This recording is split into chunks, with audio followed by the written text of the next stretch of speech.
I have such a strong desire to demystify all of what we're doing.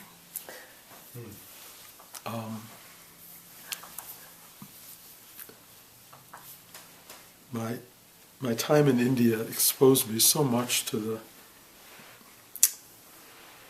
the eons of mystification that have overtaken the idea of meditation, yoga, practice in general, striving for attainment.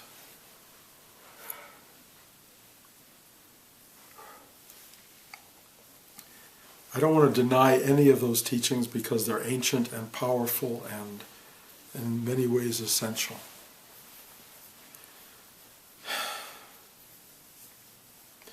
And everybody has to grapple with them in their own way. One of the big problems is not many people are grappling. They're just signing up. This is the practice I'm going to do. This is what I believe. This is the life that I want to commit to. And you climb on board a belief system and wait for it to deliver something. My gathering is that what we want it to deliver can be a release from stress, a release from suffering in general, happiness, enlightenment, whatever it is, it's something down the road that we're all waiting to get to, and every practice promises some delivery. It will bring you there, bring you to this thing. Excuse me. And somehow one senses, sometimes one is tutored into this belief system that your commitment is the requirement. And that your commitment to the beliefs and the rules and the rituals and the laws of this particular practice are the way, and perhaps in many practices the only way. If you don't do this mantra, if you don't do that breathing process, if you don't do this kind of sitting or that kind of structured practice, you won't arrive there.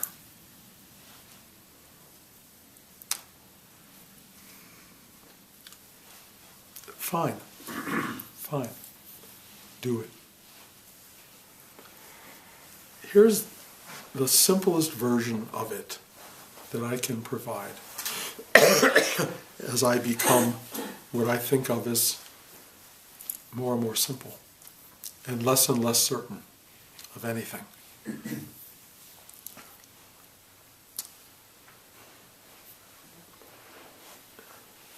Sitting still is a good thing. Sitting still is the exact opposite of almost everything we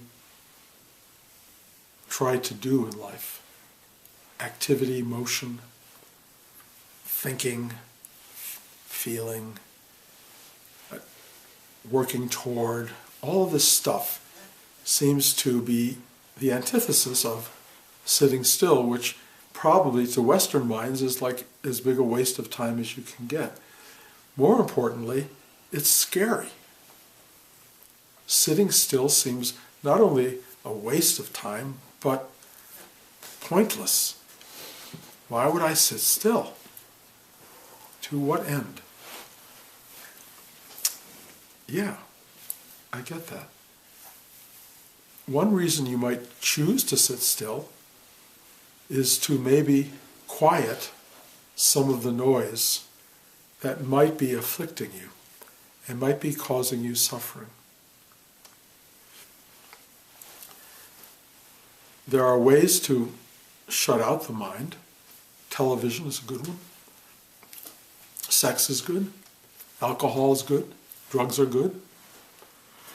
Xanax, probably. Long list of various things to shut out that disturbing external environment that we are caught up in. And we are caught up in it. And I get letters, I interview and sit with some of you, I talk to you, I get phone calls about your suffering. And I have to say, some of your stories are unbearably compelling. Your suffering is authentic, meaning you've got potential for something disastrous in your life. Some of your stories are unbelievably self-created and self-perpetuated and to a particular point of view uninteresting, but not to your point of view. And they're not to be dismissed, because your story, reinforced by your mind, reinforced by your feelings, is at you all the time. And so a lot of you finally come to this idea of stillness as a kind of panacea, an escape, a final possibility when everything else has failed. And there's some hope that sitting still in this idea of meditation will free you from all that stuff. And those of you who've been here and studying long enough know that that's not true. Because what happens to everybody is they come and they sit and they actually in time begin to feel separated from their stuff. They begin to feel a quiet place inside that actually takes them in, comforts them, says it's okay, it loves you. It's a place of deep, powerful repose. And then the sitting is over. Usually the class here on the weekend is over. And within about 30 seconds of walking out the door, all that other stuff is back. Just completely back. Not only is it back, you're bringing it back. You're throwing yourself back into the mix. The whole drama of your life, all of your problems, all this stuff, and you have, people have this capacity to dig deep into the past. And if something isn't really bothering them from this moment, they'll find something that bothered them from a moment 28, 58 years ago. And then you project that into the future, and you have this enormous sense of this suffering isn't just now, it's going to go on forever.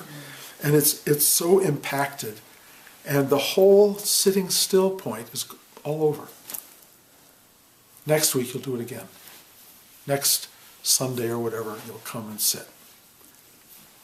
Some of you have a day-to-day practice, something I encourage, where every day, in some very disciplined sense, you actually wake up in the morning, and if you do it religiously, disciplined, you sit, perhaps ideally at the same time, brush your teeth, do all that, sit down.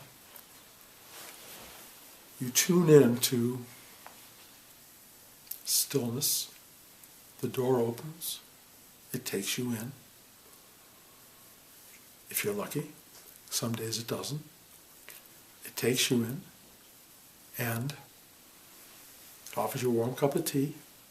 You sit down. Fire's going. You sit back.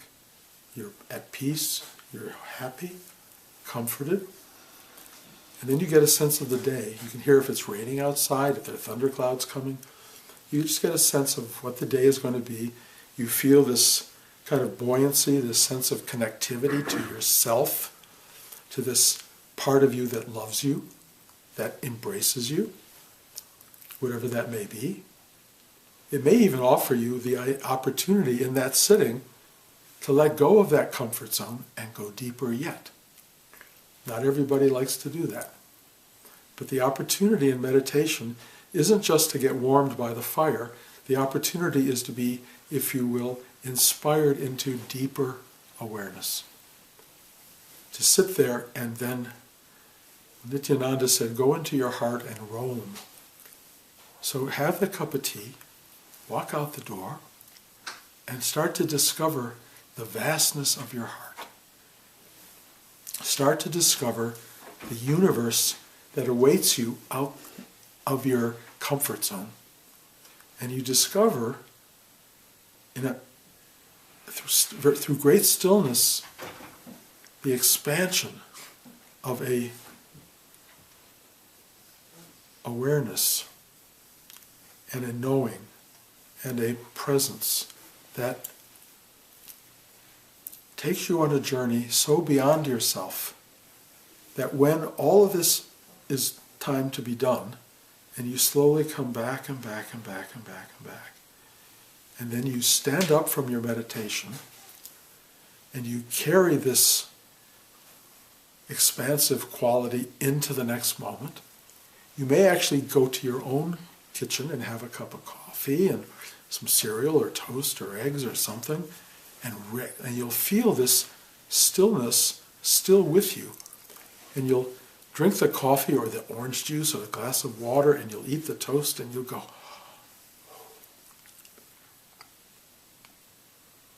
and it's amazing.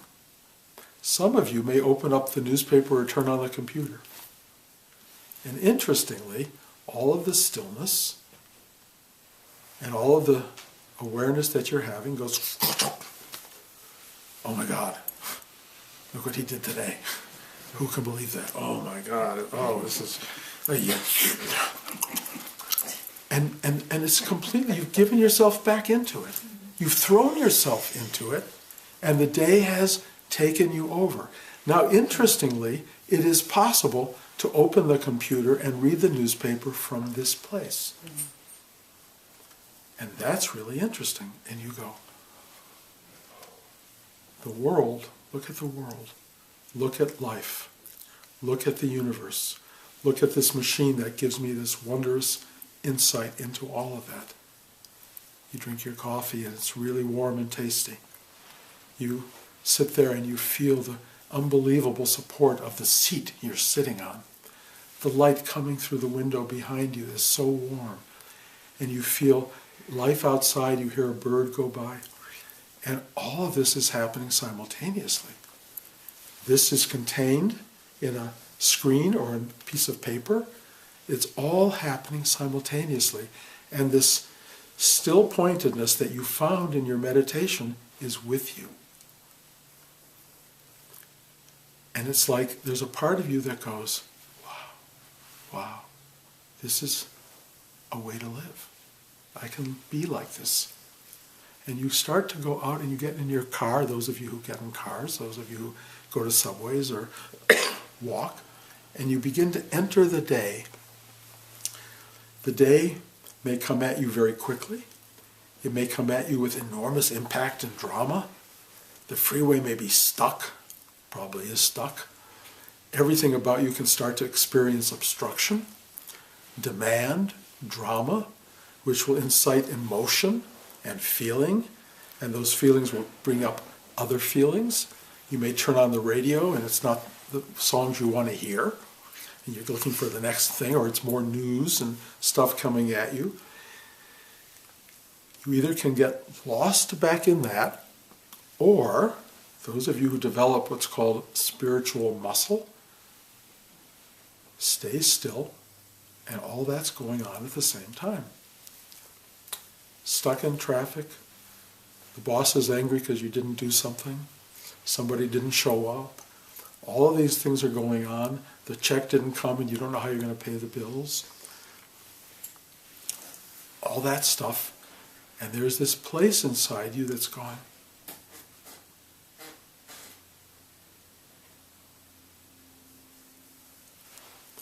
not only is it observant, not only is it kindly, not only does it love you, it loves this whole thing. It loves the traffic. It loves the drama. It loves the fact that you're getting angry and pissed at everything. It loves the fact that there is an engagement. It's loving life. It's loving your life.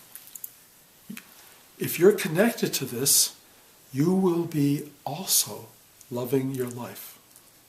If you are disconnected from it, you will feel everything but the love, the misery, the anger, the hostility, the drama. It's no different.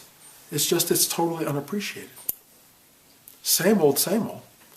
But from one perspective, you've brought back from that depth of sitting a kind of an appreciation, and I would even go as far as to say a gratitude for all the crap in your life.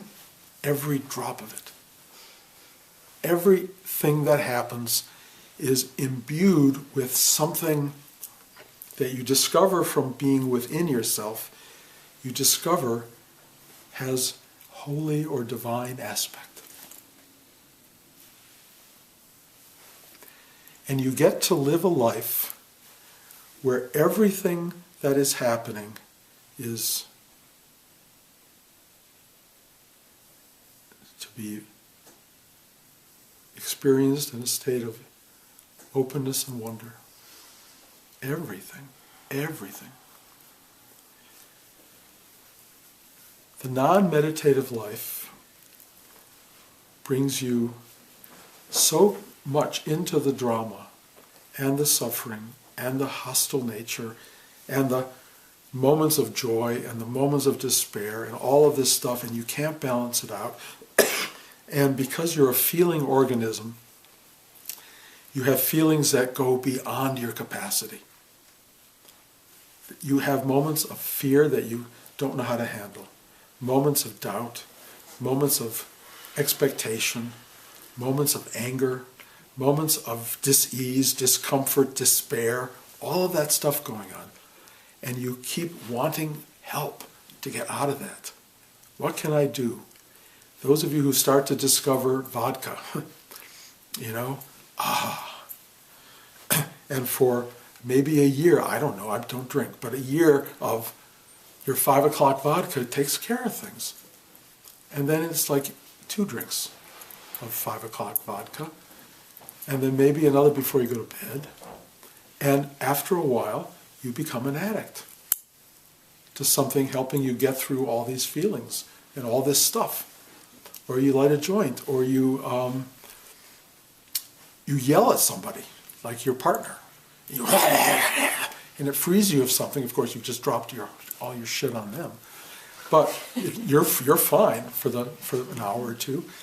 There are all these things, all these processes we have to get through the next minute, and most of them are so messy and so addictive and so problematic that we end up as profoundly disordered, disconnected, confused, and angry and disappointed people. And we die like that. Without, what was this? Those of us who, for some act of grace, are led into this idea of stillness, of sitting still, have an opportunity. It's not a given, but an opportunity to take momentary journeys into a place, if you can get past the noise of your brain and your emotions, into a place that says, hi, I'm here. I'm still here. I love you. I care. I'm so glad you're back. Thank you. Right there, right inside you. And it's so amazing. And you create, if you're lucky, a practice. But if you do this thing, which I described, of having kind of a practice, and a once-a-week thing is not exactly a practice, but if you have a thing where you do this, it either creates a muscle and a pattern of finding yourself, or it creates, it's like the jar of Tylenol in the cabinet. Once a week you take your meditative Tylenol and you calm yourself down. Oh God, that helped. Okay, now I'm okay. I can get through the day. And then, days later you're totally crazed and maniacal again. You take your little Tylenol and it kind of gets you through. What I'm trying to suggest is because I sat for 44 years every day and never missed a single 24-hour period ever. It was crazy, but that's what I did. It's what I promised Rudy I would do. And then, 44 years in, you all know this, but I said, it's not working. I'm not getting there. And the problem with not getting there was that I had created this idea, kind of like a Marvel comic concept, that there would be something like Thor, or Captain Marvel, or I don't know who the character would be, but it was a superhero being with superpowers who could look into everybody's mind, help people, save the world, do all this stuff, be powerful. I would have a little secret cape, I suppose, and I would be this, I would have arrived at this spiritual level that, Nityananda arrived at, and all these other, and these great teachers arrived at. And I hadn't gotten anywhere near it in 44 years. Like, when does it happen? And so I did this thing. I quit. I give up. I give up. And I stopped trying to get there. And 2 weeks of not trying, of literally surrendering, of walking away, was finally when it happened. And the realization was, trying was the problem. Trying to get there was the problem. Because I was trying to get somewhere that was other than here.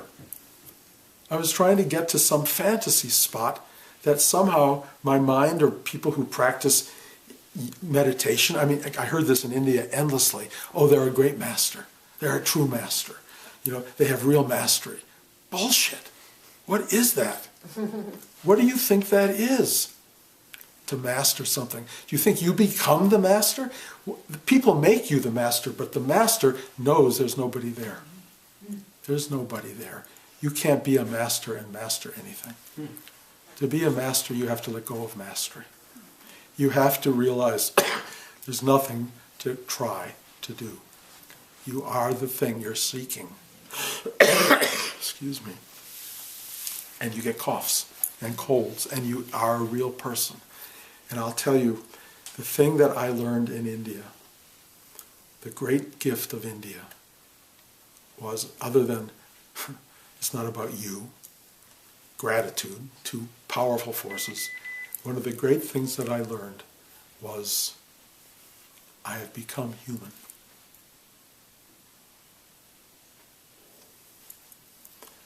Rudy always said, becoming a whole person was the doorway to being a spiritual being. But I started to realize becoming a whole person is a spiritual being. Becoming a whole person is the ride. Becoming whole, period, is what this is all about. Finding yourself as having always been there, watching, giving, loving, embracing, and taking you in. Learning that that person has never abandoned you, you abandoned it. Discovering your totality as a person is what this is about. And when you find it, there's no sense that it's over. There's no sense that you've arrived. There's this sense that it has always been thus. From the moment you were in the crib, learning to talk, to walk, to draw pictures, to touch people, to enjoy peanut butter. From the moment-to-moment expansion, it's always been the same thing. And then we all come into these moments where the kid across the aisle from you doesn't like you, and that girl won't talk to you, and your mother gets mad at you, and all these things start to happen, and we start to not be sure what this whole thing is, and we have to navigate this incredible world, and we figure out all these strategies that are both good and ridiculous to find a way to get through life. And after a while, we believe that all there is this navigation through this, getting through life, and that somehow the goal is what? Comfort, to be loved, to be rich, famous maybe for some people, comfortable, whatever these things are. And we get so caught up in the day-to-day of it that we have no perspective on it. And most people I know are lost in life. They're lost in the day-to-day. They have no idea. They go to church on Sunday maybe and they talk about God, or they pray, or synagogue, or mosque, or, whatever you do. But there's no sense of the larger context. Or you go to India, where the larger context is so part of the cultural fabric that people go and they go to this little temple and this little temple 12 times a day. They keep asking for things to help them get through the day and their life, but they are lost in life. Stopping, sitting still, taking a breath, going in, meditating, is the thing that puts it in perspective, gives you a larger context, gives you an awareness, and suddenly this unmanageable dynamic of activity becomes perceptible and manageable and doable and desirable and beautiful and exciting and everything you could have ever dreamt of or wanted right in front of you. This is the journey. Helen Keller said it's either a great adventure or it's nothing. How many great adventures are you on? How many great adventures? She couldn't speak and she couldn't hear and she couldn't see. She lived it all. How many great adventures are you on? And it doesn't have to be that you drop yourself in the middle of Nigeria and go traipsing around. Let me try to tell you that with perspective, walking from here to the supermarket is an adventure. There is more happening between here and the supermarket than you ever dreamt possible. I've started, as you all know, with my camera. I still have my iPhone here. I usually take it out when I teach.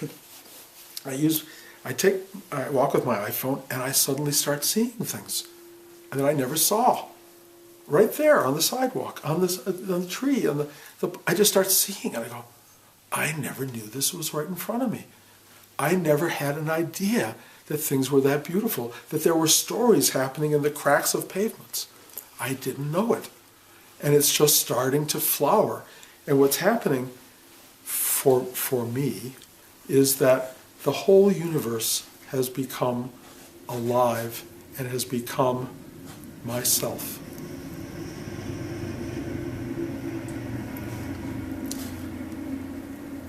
I am not special in that because I know it's also yourself. The only difference between us at all is that I know it and you don't know it. And the only way you're going to know it, one, is to devote yourself to finding out, to spend time in that beautiful space that loves you inside, and then to stop trying to get anywhere. Stop trying to arrive because you're there.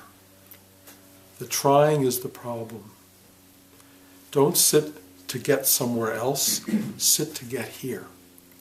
Sit to be where you are. Meditate to feel the presence of your own being. This is what we're trying to do. This is the joy of meditation.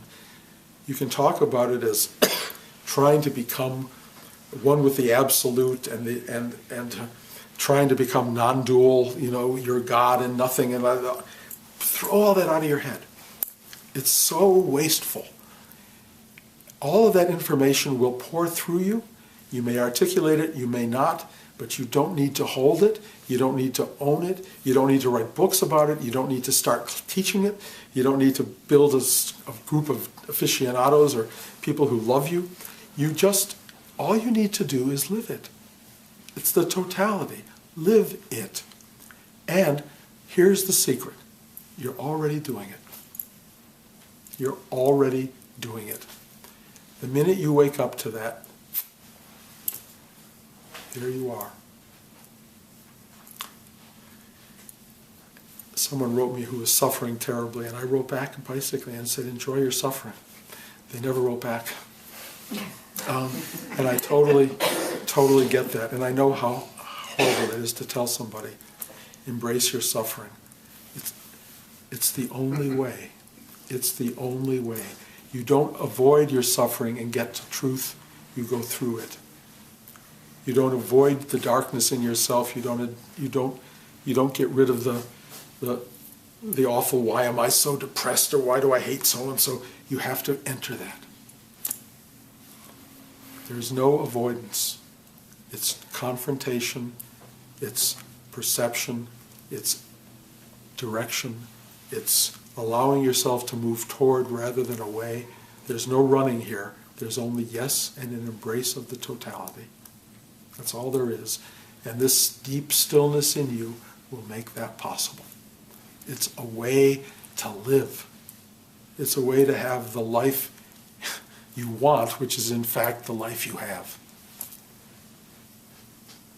And it will also allow for adjustments, so that when you say something that hurts somebody, you'll actually say, I really didn't mean to do that, or forgive me, or I'm really sorry. You'll be able to adjust the moment and fix it and make it right. You'll be able to get out of the ego-minded thing that refuses to take blame and say, my fault, my bad. It lightens the equation, it undoes karma, it undoes the dramatic possible unfolding of things later on, because you just break it in its tracks, stop it in its tracks. It's a great way to live. Being honest with yourself, profoundly grounded in the moment, wildly alive, open, available, appreciative, grateful, loving. Argue with that. Tell me why that's not worth it. So, forget that this is leading you to anything, and try to find the doorway that's in you that knows it's already here. That's the gift of this class, of any meditation. Trust me, you don't got to do this one. Any meditation or any sitting still. If you really do it with a need and a hunger, it will provide incredible value to you. And if you take it deep, it will all be revealed. Okay. Any questions?